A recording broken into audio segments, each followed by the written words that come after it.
Hello friends, welcome back to our channel.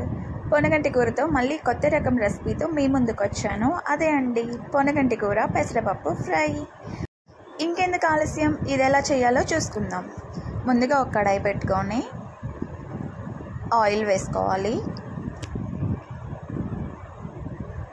Oil వేడైన తర్వాత జీలకర్ర, పచ్చిశనగపప్పు, కొంచెం సాయమినపప్పు, ఆవాలు వేసుకొని చిటపట్లాడించుకోవాలి.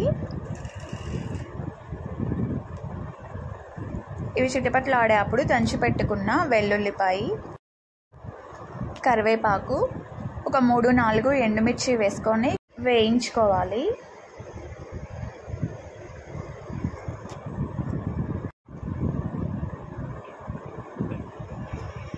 ఇవి ఫ్రై అయిన తర్వాత దీంట్లో కట్ చేసి పెట్టుకున్న ఒక 2 ఆనియన్స్ వేసుకోవాలి.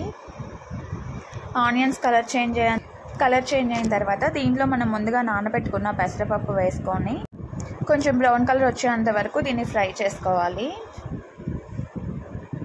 ఉడకబెట్టి కూడా వేసుకోవచ్చు, కానీ ఉడకబెట్టి వేసిన దానికంటే ఇలా వేస్తేనే టేస్ట్ కూడా బాగుంటుంది, ఫ్రై అవుతుంది కాబట్టి. ఇప్పుడు దీంట్లో మనం కడిగి కట్ చేసి పెట్టుకున్న పొనగంటి కూర వేసుకొని మొత్తం కలిసేలాగా కలుపుకొని ఒక 5 నిమిషాలు మీడియం ఫ్లేమ్లో పెట్టుకొని ఆకు ఉడికేంత వరకు ఉడికించుకోవాలి. ఇప్పుడు దీనిలో టేస్ట్కి సరిపడా ఉప్పు,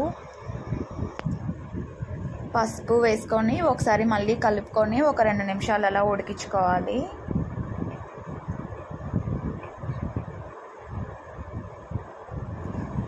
ఇప్పుడు దీనిలో మీ రుచికి సరిపడా కారం వేసుకొని ఒక 2 నిమిషాలు అలా ఫ్రై చేసుకుంటే పొనగంటి కూర పెసరపప్పు ఫ్రై రెడీ అయిపోయినట్లే.